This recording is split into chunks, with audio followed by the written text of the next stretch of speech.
Now, the moment you've all been waiting for, the cons. So I had already mentioned before in the pros section that art school cannot teach you how to draw. Not really a con, it's more of just a simple fact. But a lot of people have this perception that art school is going to teach you how to draw better. You have to do the drawing yourself. But I would say the big daddy issue that everyone fears is the financial side, which is why I'm a art school or a college dropout, because finances suck. It's ridiculous that artists who are renowned for being broke all the time. The program that I was in graphic design first, and I switched to media arts and animation. Media arts and animation was the program that I wanted to go for initially. Was $93,000. That's what the projection was. Like, holy shit, that made my fucking teeth hurt. The supplies, it's ridiculous. One of my first classes was color theory, and in our starter kit they gave us little tubes. They gave us tubes of gouache paint. After the first 2 classes, you use it all, and then you have to go buy some more because that's what the class demands. Like, oh, we have like several more projects where you're gonna need more paint.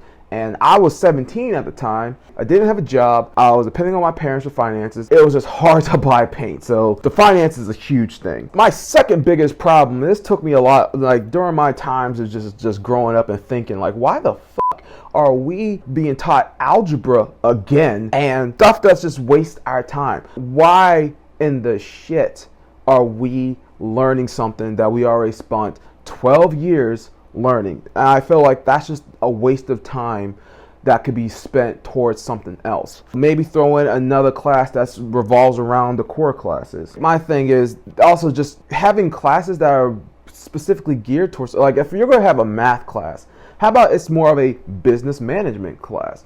And which brings me to, I'm skipping in my notes a little bit, so forgive me if I end up touching on this subject twice, but teaching entrepreneurship in artists. So like art school really teaches people how to get a job in the industry. Hey, if you're happy, if that gives you fulfillment, do it, and you better do it to the fucking fullest extent that you can. But having a side hustle with your art is actually, honestly, to me, that sounds dope as shit too. So art school doesn't teach entrepreneurship, at least when I went. It didn't teach any kind of entrepreneurship. So with that little math class, that 2-hour math class we had, how about you have that 2 hours spent for like, all right, how about business management for artists, how you can use conventions, how you can sell online, things of that nature. That's something too where maybe you might not need a class for. However, I'm sure there's a creative way to make that into the curriculum that they're not going to do because it makes too much sense. Another thing that I saw as a con is you meet plenty of elitist assholes who think their shit don't stink just because you draw better. Now, that's the negative side of just meeting people, and because sometimes people suck. There's no way around that. I've met a couple of people in my art, when I was at the Art Institute who just had an air of pretentiousness about them. Peer pressure and distractions. So no matter what, college is a fun time, or at least it's supposed to be, but really you should be using it to study and hone your skills to prepare you for a life after college. And a lot of colleges, not just art school, but a lot of schools don't really do the best job at doing that, sadly. But being around your friends and stuff like that, sometimes people, it's like going to parties, experimenting with different people and drugs and alcohol, all that stuff. That's all fun and it has its place. I'm not here to argue against it. But if you don't have discipline and know when to say no to certain partying or certain times of recreation and to hone your skills, you're going to regret it in the long run. Take it from someone who I'm regretting my time and I'm regretting it now. There were so many times where, I was never a big partier even when I was in school, but I got distracted with people, trying to fit into certain crowds of people, certain friend groups, trying to attract certain females. Oh my God, so much time and effort wasted on that. And all that time and energy, if I spent into honing my skills, drawing, learning the business, learning my craft, really doubling down, tripling down on my work, I would be drawing a lot better now if I had adopted this mindset back then. Either way, That is the downside. And a lot of times when you're 18, 19 years old, you don't have the best discipline as it is. So I would say listen to a lot of motivational speakers. Eric Thomas, Gary Vee, Les Brown, Tony Robbins, just to name a few. Those guys talk about discipline and purpose a lot. Another con that that just really crippled me toward the end of my college career, having multiple projects due around the same time. I remember, I forget what the name of the class was, but basically we had to come up with an animatic that had to be fully rendered, put on video with voiceover work, and we had to present it to the class for it was storyboard and rendering. That was the class. We had to make it a storyboard, present it to the class, and have the production and animatic on DVD to once again present it to the class. That was the climax of it, and we had to do that all within a week. Now, sounds like a lot, but it's doable. But I also had another class where I had to do a walk cycle with a character. But I had, once again, just several projects being done around the same time.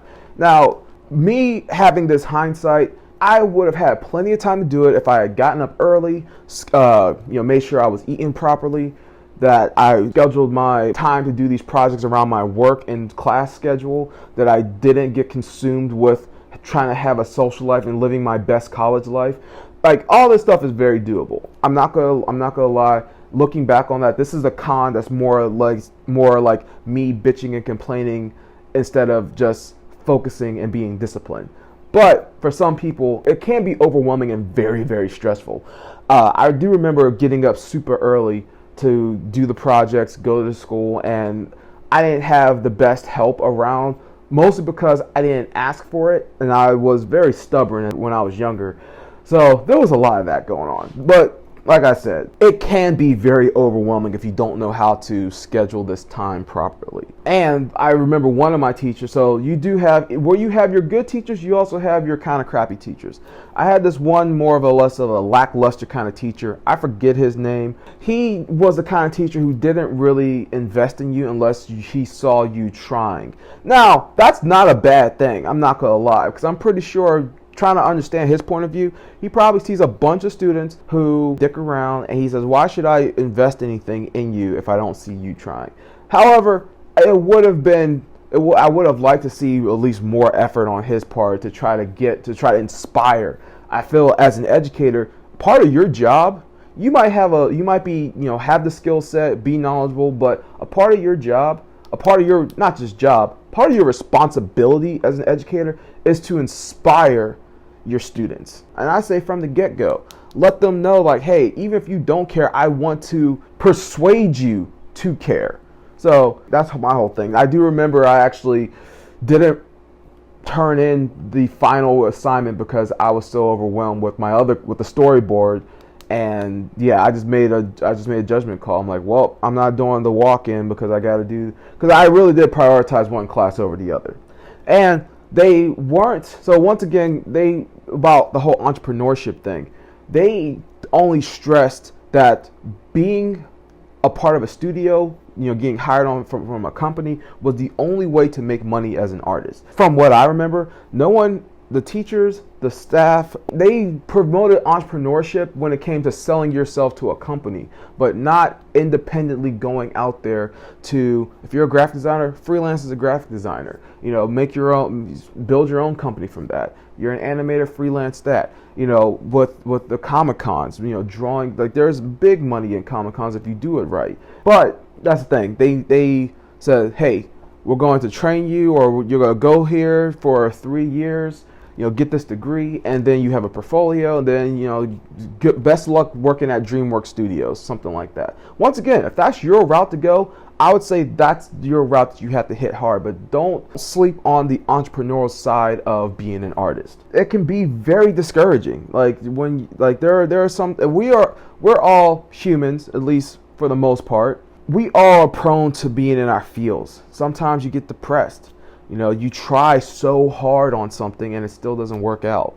My last quarter at the Art Institute, I mentioned before about this storyboard project. I tried so hard. I was doing way more than I ever did before.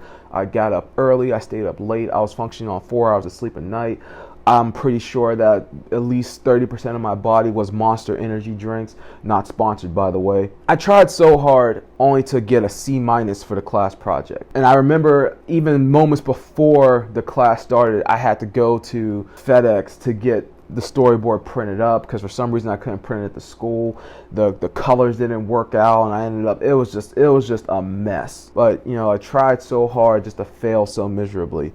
And you know, that is something that after that class, I did not draw or write for the next 4 years. I was crushed. And I talked to other people who used to go to the Art Institute of Pittsburgh, and we all had, you know, a lot dropouts like myself, and even some people who graduated. Sometimes it can be a crushing experience.